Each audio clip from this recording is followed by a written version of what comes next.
Do you want these very short? Should I talk for a little while, or do you want them like 30-second answers?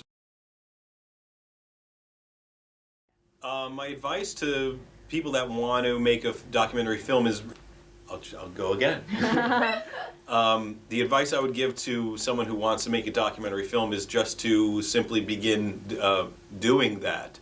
I wouldn't judge it too hard. I wouldn't judge your subject matter too hard. I wouldn't judge yourself too hard, and just get a camera and begin filming. And you do that, over and over and over, and eventually you'll have a documentary. Maybe. What attracts you to make a film for the Amazing Johnathan, and what will you describe this man? Because for me, I think he seems like a 70s rock star. Yeah. Do you agree? I do agree. Jonathan seems like a 70s rock star, or maybe 80s or 90s. I don't know. He's a wild man. I would describe him as a wild man. He's very unpredictable, and I think that's some of the I think that's some of the value in our film is that I made a movie about a crazy, unpredictable person, and the movie itself is pretty crazy and unpredictable. No, Jonathan's not a liar, and we made sure in our movie to never call him a liar, but what he is a magician and an illusionist. Yeah. And illusionists create other realities. The truth, they bend the truth and present something else. So it's very difficult to make a documentary, which is a medium that's supposed to seek the truth and show the truth, with someone who, a subject who might be potentially unreliable. I don't know if Jonathan was thinking much while we were filming. I don't know if he was plotting and scheming, or if he just is himself. I don't know how much effort he puts into things. I do think ultimately he wants a great legacy to leave behind, like all artists do. So he did what he had to do to ensure his legacy, and maybe that was bringing on some other crews that could maybe tell, in his mind, his story better. I don't know. That's a weird answer. What do I think? What was Jonathan thinking while we were filming? Let me try to answer that again, just to give you an option there. What was Jonathan thinking? Because he looks like you can predict his I mean, when I watching this film, it seems like I cannot predict what's next. Right. Me neither. Yeah. I couldn't so predict. ambiguous on his face. Jonathan is very hard to predict. So that's what created this crazy story.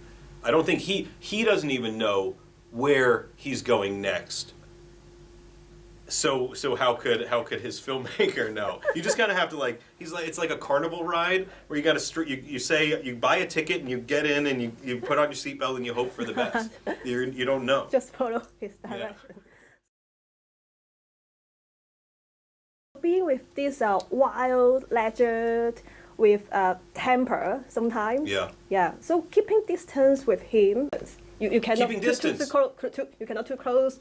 He will lose temper, or so. How to approach him, and how you observe, this is the right moment to do something or not. Yeah, no, you're right. It's always a dance with Jonathan, and what we had the benefit of time of filming the movie over 2.5 years. So if I was filming Jonathan and ultimately he got mad at me or became a little erratic, I would be able to step away for even a month, and then he would kind of forget that he was angry at me or something, and then I could reapproach him and film more. So the benefit of time helped things get heated and then cool down, and get heated and cool down. So.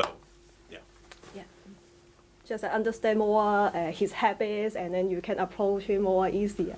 Yeah, and that makes me think of like there's what we call like an element of like story chess, where Jonathan says something or does something in the movie, or let's say he cuts off access with me, and then what do I do? Like now it's my move to counter, so I have to go decide like, well, how am I going to counter him? And then when I counter him, how is he going to counter me? So a game of chess, like that's really kind of the essence of the film and the essence of Jonathan and I as subject and filmmaker.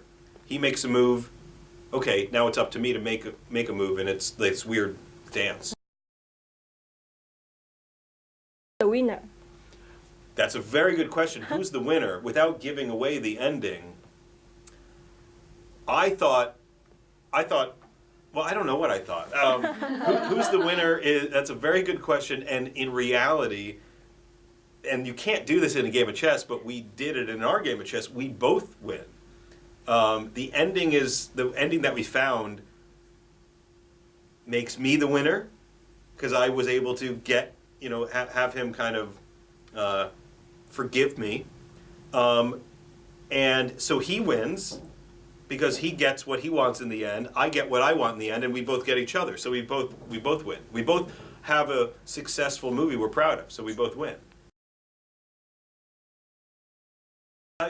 It wasn't like a conscious choice and intent to have Jonathan's wife Anna and my backstory with my mom and my family in the movie. That's just it's just truth. It's just Anna is a big part of Jonathan's life and my family history. If I'm asking myself why did I even want to make a movie about Jonathan, who is a dying man? There's a lot of motivation, I think, in my family history. So it wasn't like, okay, we have to make a movie. We can't just have two white guys in this movie. We need women. It's just reality. Well, I think Anna, Jonathan's wife, is certainly a big amount of the power behind him now. I think I like the way that you phrased that. That's a good positive thing. Yeah, I like that. That's good. Have you ever worried about it's too personal to add this part, or and you to think again, I have to move out another personal clip? Have you ever struggled about that? No, I never worried that I was being too well. Okay, there was a moment where the way that the movie dives into my personal history with my family, I didn't want to do. That was a suggestion from some of my producers who became aware of that part of my life, and they suggested, well, you should add that into the movie. You should explore that in the movie. I said, no effing way. This is a movie about Jonathan, and that's going way too deep into my stuff, and it's not going to play. It's not going to be relevant. And then my good friend Kirk, who's a producer on the movie, said, hey, I really think you should at least experiment with that. So I at least experimented with, and I'm happy we did. So I'm proud of it now, but I was hesitant to go that deep into it. But overall, we're with the finished product, I'm very proud of it, and I don't think I went too deep or things became too personal. I'm very proud of that because I think it actually resonates and has meaning in the whole movie. Some critics have definitely disagreed with that, and I welcome that. But what I don't agree with is I've read lately, and I am not a journalist. I'll be the first to admit that I'm not a journalist, but in journalism or documentary filmmaking, apparently, it's a rule that you're not supposed to include yourself in the movie. I'm not aware of that rule, and I don't subscribe to that rule. I think that's a bullshit rule. Yeah. So I just don't like rules. No rules. No rules, please.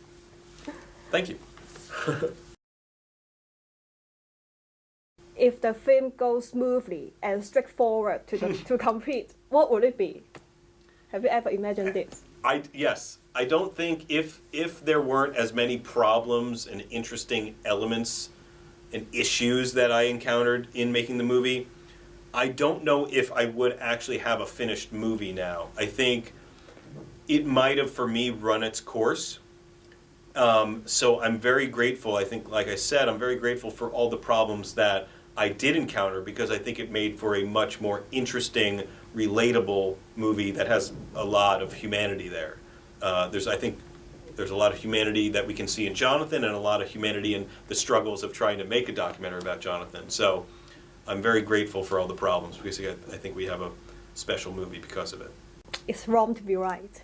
It's wrong to be right, and I became aware of this philosophy, the obstacle is the way. And I embraced that philosophy in the making of the movie. So I knew that any problem, when I was able to take that philosophy, I was able to move forward with not with ease, but with like a set of rules, basically saying like anything bad that happened to me is not necessarily bad, because it's part of the story. We embrace the obstacle, and it's a freeing philosophy to create your own story and to not run from problems but embrace problems. Very good advice. Yeah, I think so. Thank you. What do you guys think? There was never anything any issue that I encountered in making the movie was not significant enough to actually affect the budget in a significant way. So it's not like, it's not like we went over budget because of some of these. Because it's a documentary, so it's not so much budget. I think if you, the budget is ultimately low to some degree. I don't think anyone should begin a documentary film and not expect there to be surprises along the way that could affect the story, the creative of the movie, and the budget. But you just have to do a little dance. You give and take. You realize, okay, we do need another day, or oh, great, the story's taking us. We need to fly across the country to film. Like, it could happen, but somehow I was able to, and the producers I was working with were able to all manage it, and it didn't spiral out of control. Yeah, it's again, the obstacle is the way. If there's something we need, if there's a problem or a new wrinkle in the story, let's go get it. We'll have to figure out a way. We embrace the problem and we go chase the problem, so it's not a problem anymore. So hopefully it's coming soon. New projects. There's some new documentary projects that I'm pursuing. What was it about? It's a TV series, a documentary TV series, where it's similar to the Jonathan doc, where it's me seeking the truth, and having some playing with form, and doing some hopefully fun, inventive things. I don't want to give away the actual content, sorry. And then there's other fiction films, scripted films that I'm pursuing and writing and hoping to make very soon. But I think my style is like the Jonathan doc. I think you can see it. It's stories that deal with some real like serious stuff, some emotional stuff, some dark things, but also that have comedic levity throughout. It's both funny and sad. That's so much mixture with a twist. Mixture of funny and sad and sweet and salty. Thank you so much. Thank you very much. I appreciate it. Thank you. Very nice, good questions. Okay.